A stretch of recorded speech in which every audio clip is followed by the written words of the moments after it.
Bienvenue à Coram Deo.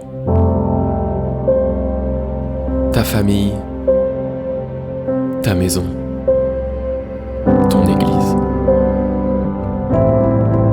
Tout comme Jésus nous l'a appris, nous voulons vivre une vie d'amour, de solidarité, de compassion. Notre but, faire que Christ soit au centre de chaque famille. Et si tout ça commençait dans ta famille? Bienvenue à Coram Deo.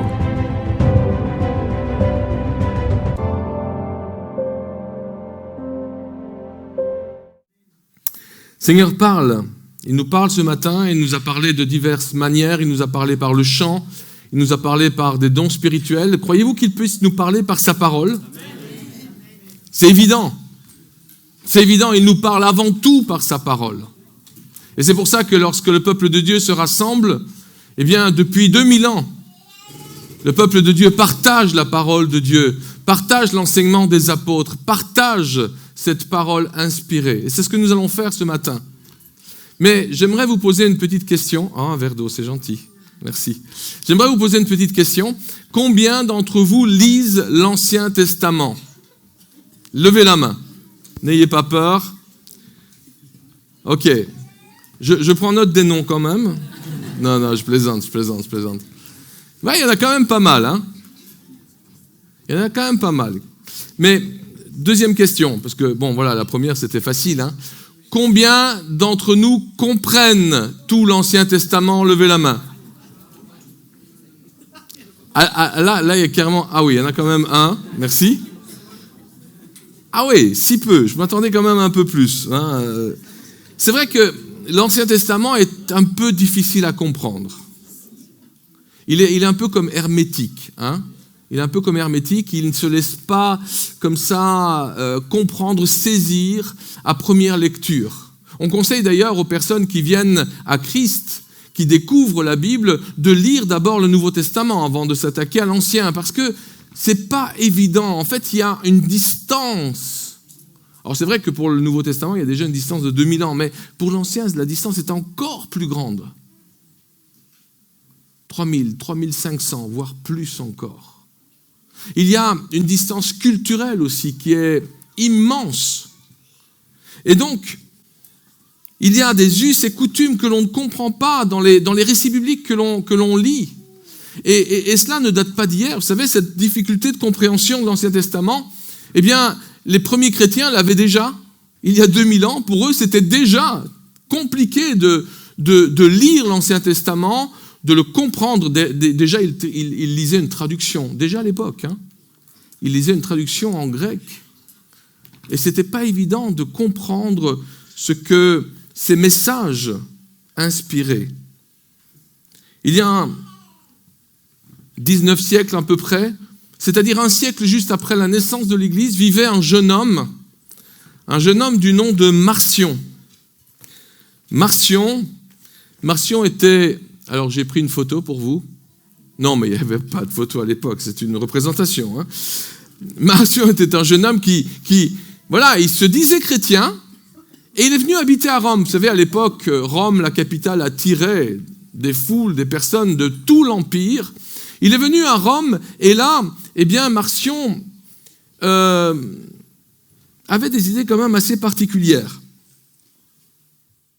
Il s'est un peu disputé avec les anciens de l'église de Rome. Il n'était pas d'accord avec eux. Parce que lorsqu'il lisait l'Ancien Testament, lui, eh bien, il voyait dans l'Ancien Testament un Dieu différent de celui que Jésus-Christ avait annoncé. Il voyait dans l'Ancien Testament un Dieu tyrannique, un Dieu qui jugeait, qui condamnait constamment les hommes.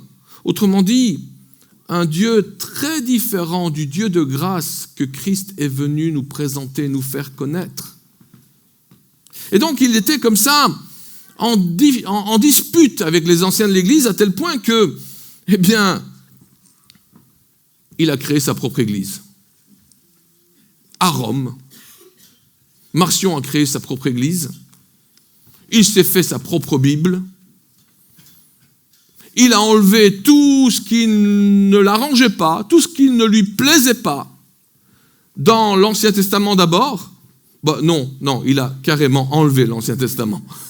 Non, c'était plus simple, parce que vraiment, il n'y avait rien à prendre pour lui. Il voyait vraiment deux dieux différents, un dans l'Ancien Testament et un dans le Nouveau Testament. Et avec la venue de Jésus, il pensait que le Dieu de grâce avait renversé le Dieu cruel de l'Ancien Testament. Voyez ? Et il en déduisait alors que l'Ancien Testament ne pouvait plus être considéré comme une écriture sainte, et donc il a rejeté totalement. Et même dans les écrits du Nouveau Testament, dans les lettres, dans les évangiles, etc., il a fait le ménage, parce que lorsque ceux-ci parlaient de l'Ancien Testament un peu trop en bien, ou le citaient un peu trop souvent, il préférait les mettre de côté. Bien entendu, les églises chrétiennes d'alors ont conclu très facilement et très aisément que Marcion était complètement à côté de la plaque. Marcion avait tout faux.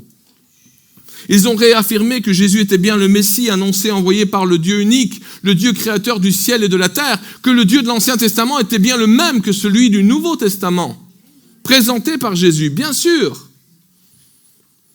Les églises de l'époque ont réaffirmé que l'amour, la miséricorde, la justice, le pardon, la grâce avaient toujours caractérisé Dieu, depuis le commencement jusqu'au jour de Marcion. Mais vous savez, Marcion ne fut pas la première ni la dernière personne à penser de la sorte. Beaucoup de chrétiens aujourd'hui se demandent quand même s'il n'y a pas eu un changement de caractère, une évolution dans le caractère de Dieu, depuis l'Ancien Testament jusque dans le Nouveau Testament. Ils se disent quand même que, alors bon, ils n'iraient pas jusqu'à affirmer comme Marcion qu'il y a deux dieux différents. Non, pas à ce point-là, mais quand même qu'il y a eu un changement, une évolution, comme si Dieu s'était adouci avec le temps.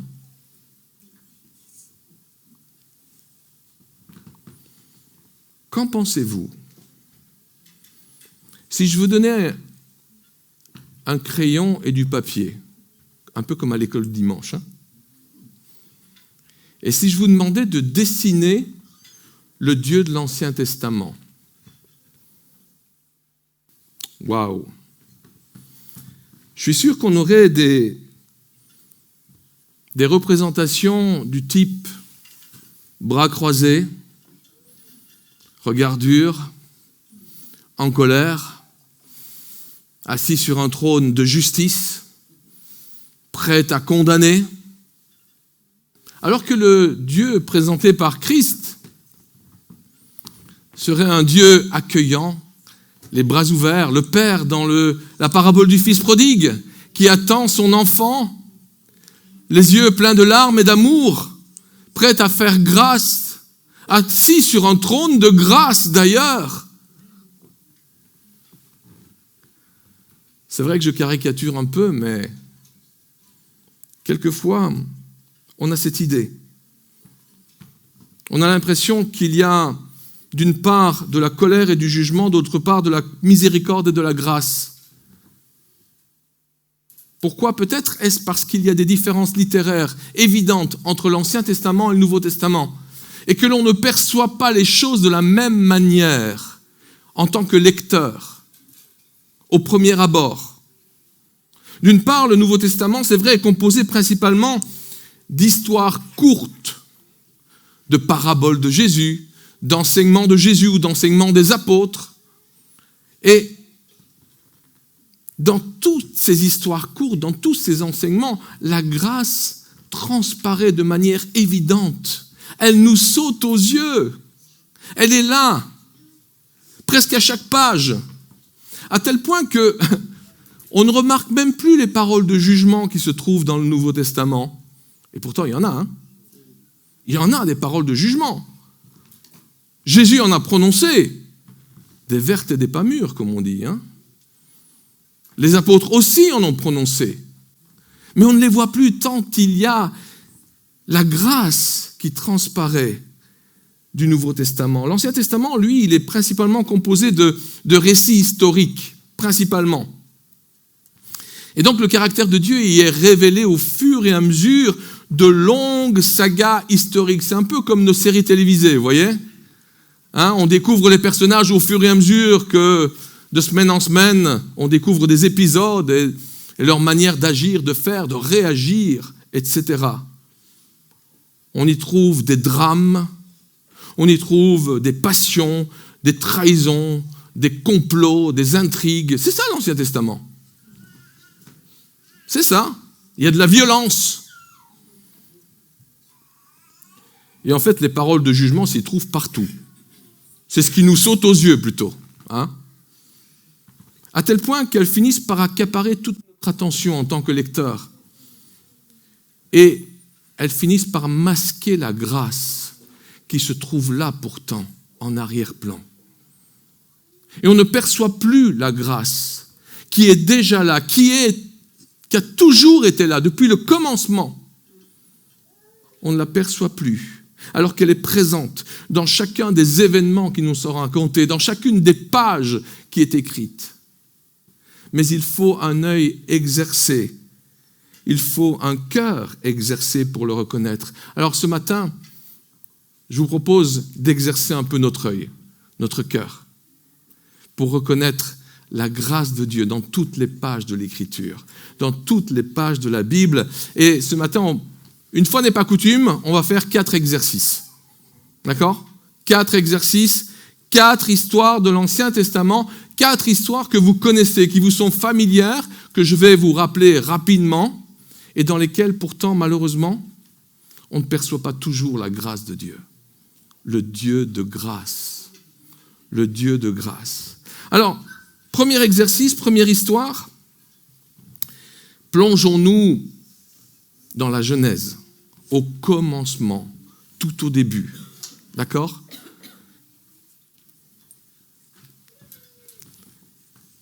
Genèse chapitre 1, versets 1 et 2. Je dis toujours à mes étudiants d'homilétique, ne prêchez pas de la Genèse à l'Apocalypse. Mais aujourd'hui, c'est une exception, c'est ce qu'on va faire. D'accord ? Donc, ne m'en voulez pas. De la Genèse à l'Apocalypse. Ok, au commencement, Dieu créa les cieux et la terre. La terre était informe et vide, il y avait des ténèbres à la surface de l'abîme, et l'Esprit de Dieu se mouvait au-dessus des eaux. Avant la création, il n'y avait que Dieu. Avant le temps, hors du temps, alors que rien d'autre n'existait, Dieu existait de toute éternité. Dieu, le Dieu trinitaire, Père, Fils et Saint-Esprit, existait de toute éternité. Un Dieu parfait en unité, un Dieu parfait en relation, un Dieu parfait. Et contrairement à ce que nous pourrions croire, Dieu n'avait pas besoin de la création. Dieu n'était pas seul. Dieu n'avait pas envie d'avoir des sujets pour être admiré, glorifié, loué et adoré. Non. Quelquefois, on s'imagine ça. Mais ce n'est pas vrai. C'est pas ce que la Bible dit. Lorsque Dieu s'est mis à créer tout ce qui nous entoure, lorsque Dieu en est arrivé à créer nos premiers parents, c'est pour une seule et unique raison. C'est par amour. C'est pas pour lui. C'est pas parce qu'il avait des besoins. C'est pas parce qu'il se sentait seul. Ou que sais-je encore. C'est uniquement par amour. Il fit l'homme à son image et lui insuffla le souffle de vie par amour. Il créa le premier couple humain et lorsque celui-ci se rebella, Dieu n'abandonna pas sa création. Il aurait pu la détruire, se dire, bon, ben là j'ai raté, on va recommencer. Comme un artiste. C'est ce qu'on fait, non ? Non, il ne la détruisit pas. Mais il mit en place un plan de salut. Un plan de salut qui allait se déployer sur les siècles et les siècles et les siècles. À travers l'histoire des hommes. Pour sauver l'humanité. Par amour. Par amour. Uniquement par amour. Avant même les premiers moments de la création. Avant même qu'il ne crée le premier homme, la première femme. Avant même qu'il ne commence la création. Dieu savait. Dieu savait que la croix allait être un passage obligé. Il savait que sa créature allait se rebeller. Il savait qu'il allait devoir envoyer son fils. Il savait que cette relation parfaite qui existait au sein de la Trinité allait souffrir. Il savait. Et malgré cela, il nous a créés par amour. Par amour. Dès le commencement, dès ses premières pages, la Bible nous présente un Dieu de grâce. Un Dieu de grâce. Un Dieu qui aime quelqu'un qui n'est pas aimable. Un Dieu qui se donne à quelqu'un qui ne mérite rien. La Bible nous présente un Dieu de grâce dès les premières pages. Un Dieu qui manifeste son amour inconditionnel à des créatures rebelles, qui lui tournent le dos, qui ne le cherchent pas, qui ne le méritent pas. N'est-ce pas là le même Dieu de grâce que nous présente le Nouveau Testament? N'est-ce pas là le même Dieu de grâce? Regardez ce que écrivait l'apôtre Paul aux chrétiens de Rome. Mais Dieu prouve son amour envers nous en ce que lorsque nous étions encore des pécheurs, Christ est mort pour nous. Nous étions encore des pécheurs. Dieu n'a pas attendu que nous devenions meilleurs pour nous aimer. Dieu n'a pas attendu que nous fassions des efforts, que nous soyons présentables pour nous accueillir. Non. Combien de témoignages n'ai-je pas entendu de personnes qui réalisaient après leur conversion que Dieu, dans sa grâce, avait été présent dans leur vie, tout au long de leur vie, même lorsqu'ils ne se souciaient pas de lui, Dieu se souciait d'eux.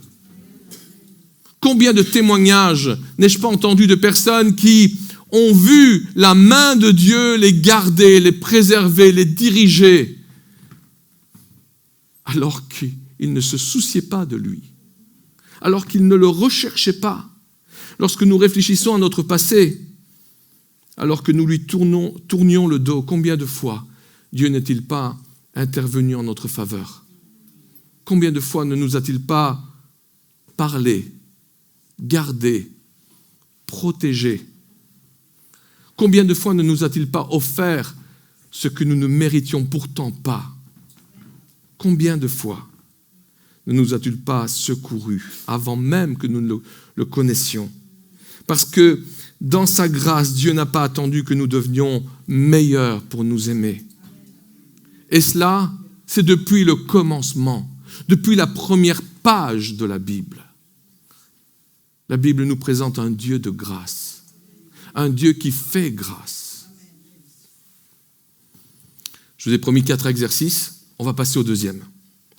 Deuxième exercice, deuxième histoire, je vous invite à réexaminer l'histoire de Joseph, que nous connaissons tous, bien sûr.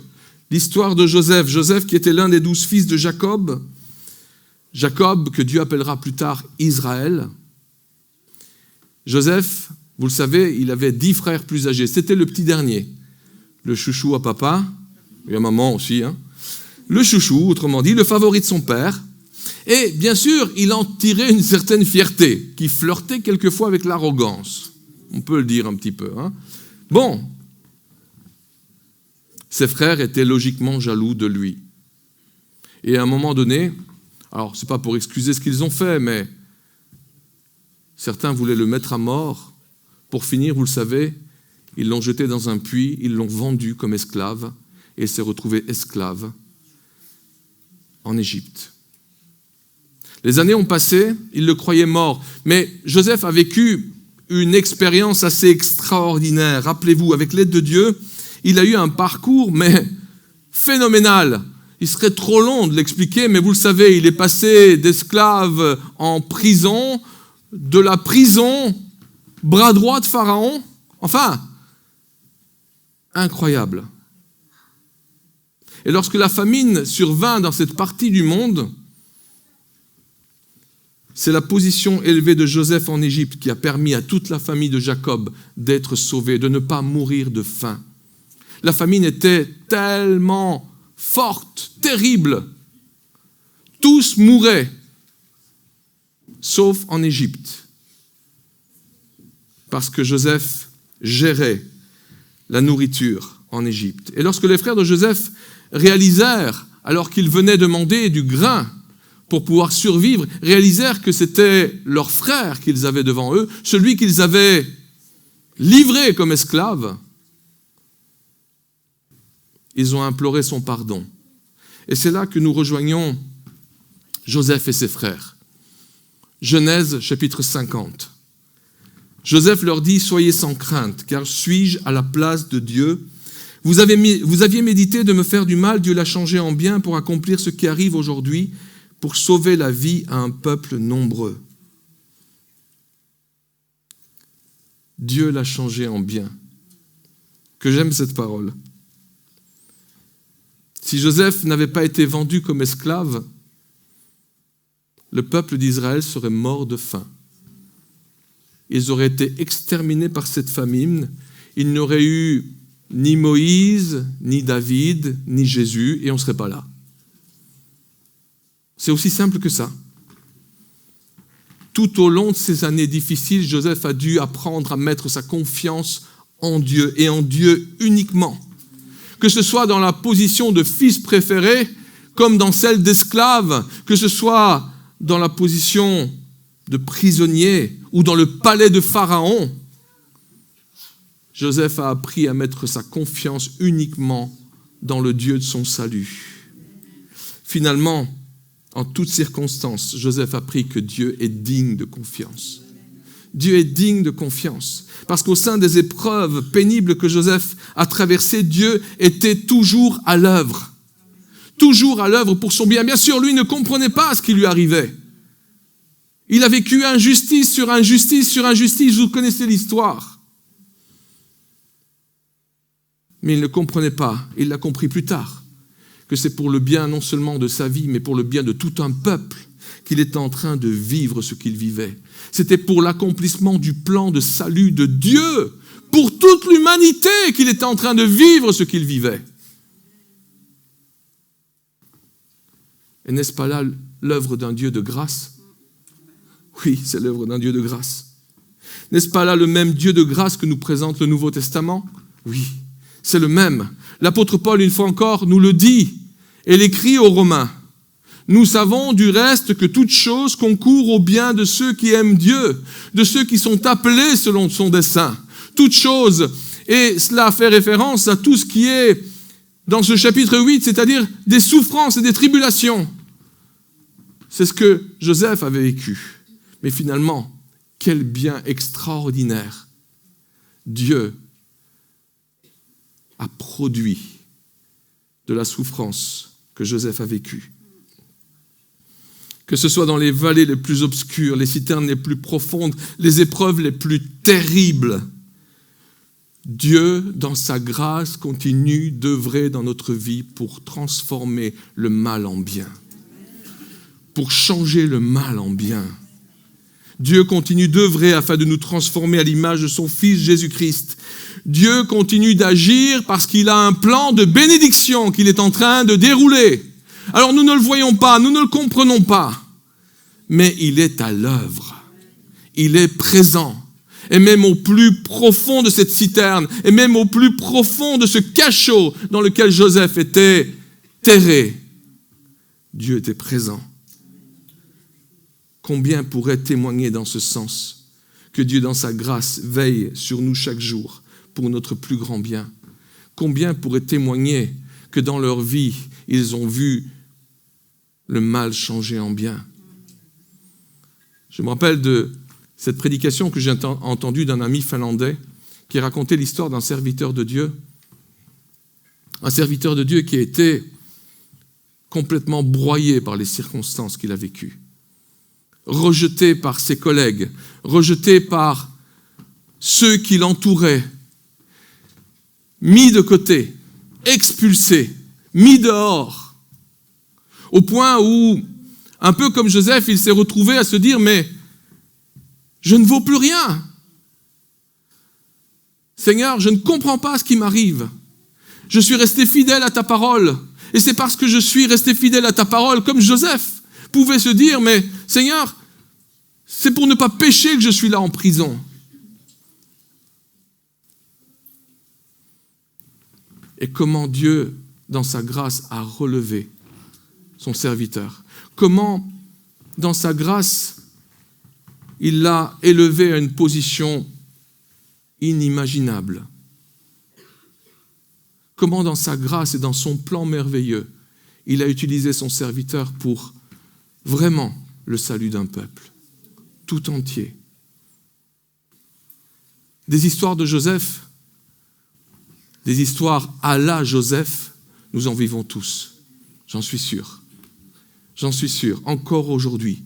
Parce que le Dieu de grâce qui agissait dans l'Ancien Testament, qui agissait dans le Nouveau Testament, agit aujourd'hui. Il se révèle aujourd'hui dans les vies de nombreux hommes et femmes. Mais je vous ai promis 4 exercices. Il me faut passer au 3e. 3e, nous sommes toujours dans l'Ancien Testament, bien sûr, mais environ 400 ans après l'histoire de Joseph. 400 ans, Israël est réduit en esclavage. Un nouveau pharaon a pris le pouvoir. Il est malveillant envers ce peuple.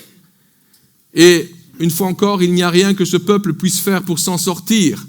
Il est complètement bloqué de toutes parts. Ils sont désespérés.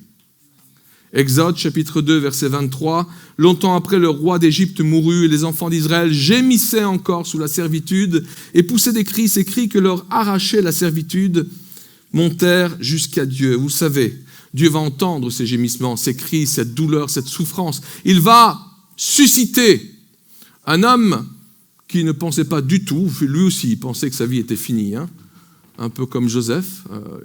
Il était en train de garder les moutons qui n'étaient même pas à lui, c'était à son beau-père. Il avait 80 ans, il s'est dit, c'est fini, c'est terminé. Eh bien non, ce n'était pas terminé. Avec Dieu, c'est jamais terminé en fait. Comme on le disait tout à l'heure, c'est jamais terminé tant qu'il ne l'a pas décidé. Et donc il va susciter cet homme. Il va le remplir de son esprit. Il va le remplir de ses paroles.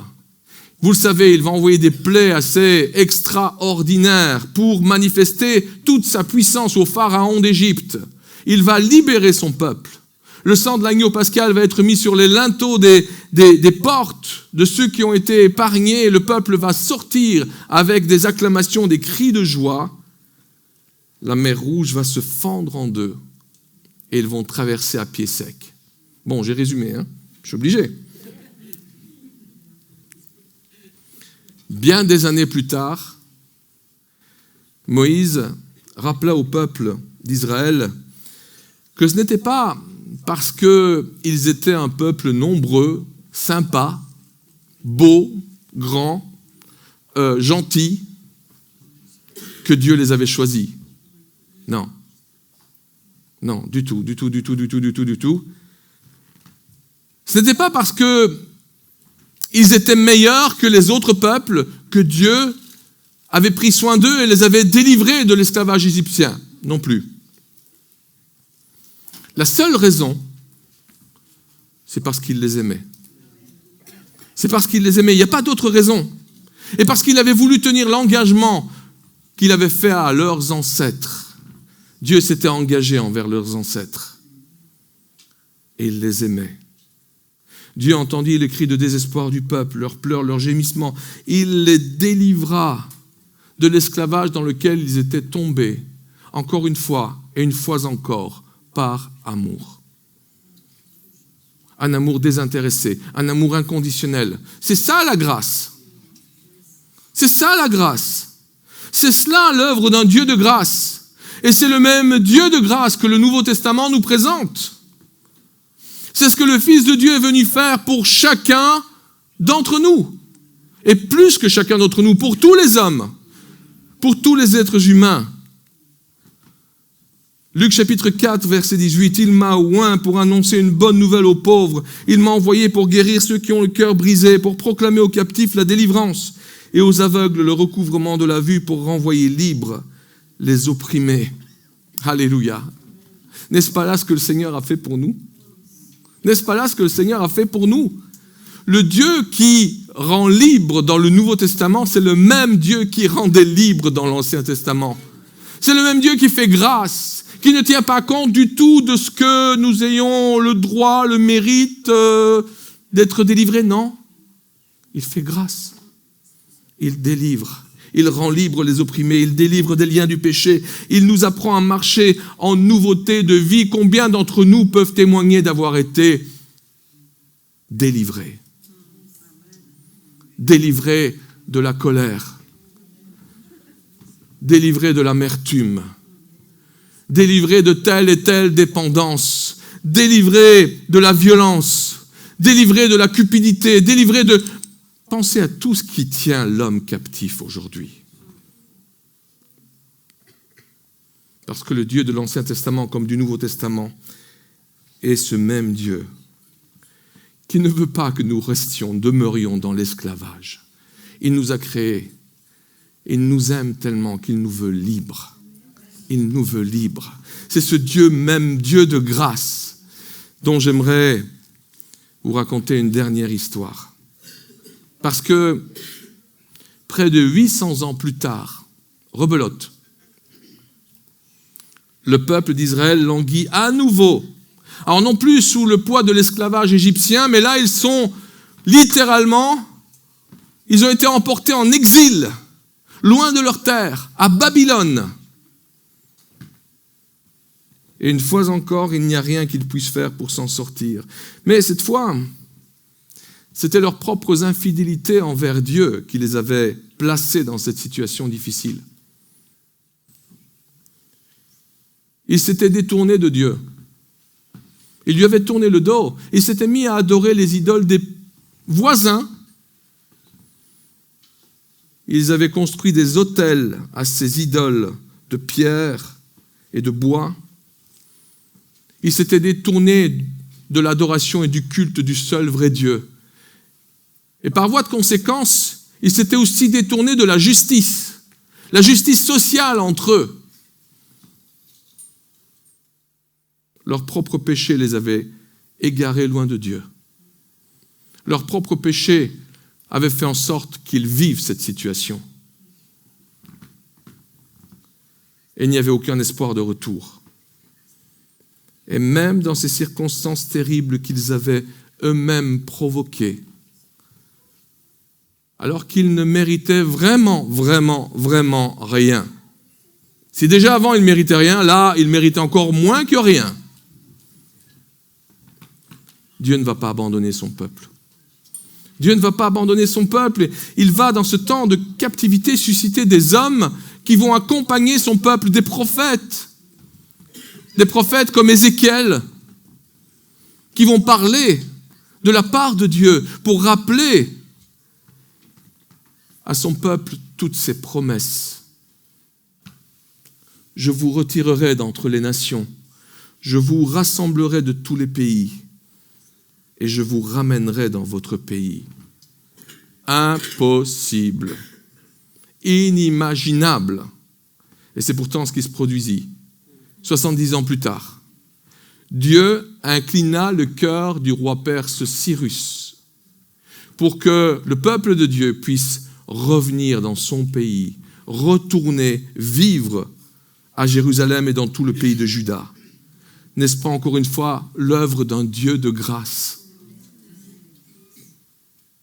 Cet épisode de l'histoire d'Israël nous rappelle que quelle que soit la gravité de notre désobéissance, quelle que soit la profondeur de notre péché,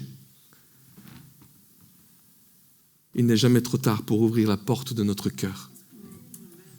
Il n'est jamais trop tard pour répondre à ce Dieu qui nous appelle, à ce Dieu qui veut nous restaurer, à ce Dieu qui veut nous rétablir. Il est le même que celui qui s'est exprimé dans le Nouveau Testament, dans le livre de l'Apocalypse, et nous y sommes, Genèse, Apocalypse. 3:20. Voici, je me tiens à la porte et je frappe. Si quelqu'un entend ma voix et ouvre la porte, j'entrerai chez lui, je souperai avec lui et lui avec moi. Le Seigneur se tient toujours à notre porte. Vous savez, ce texte, on le prend souvent pour prêcher des messages d'évangélisation, mais comme je me plais à le répéter, il n'a pas été écrit pour des non-chrétiens. Il a été écrit pour des chrétiens. Le Seigneur est à la porte du cœur d'hommes et de femmes qui se disent disciples de Christ. Et il frappe à leur porte. Parce que dans sa grâce, il veut nous offrir un moyen de revenir à lui. Dans sa grâce, non, il ne veut pas nous laisser tomber. Non. Non, même lorsque nous voulons laisser tomber, lui ne veut pas nous laisser tomber. Dans sa grâce, il nous tend la main encore et encore, et même si nous la lâchons encore et encore, il nous retend la main encore et encore. Dans sa grâce. Vous savez, même les plus patients des êtres humains finissent par se lasser, par abandonner. Même la plus aimante des mères. Je ne parle pas des pères parce qu'eux, ils lâchent un peu plus tôt.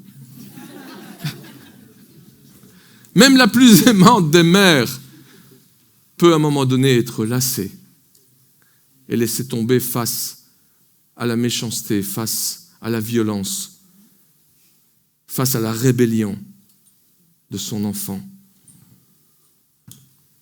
Vous ne pouvez pas lasser le cœur de Dieu. Dieu ne désespère jamais de nous. Il ne se lasse jamais de nous faire grâce. C'est difficile à comprendre pour nous. Nous, notre patience, elle a vraiment des limites, mais pas la sienne.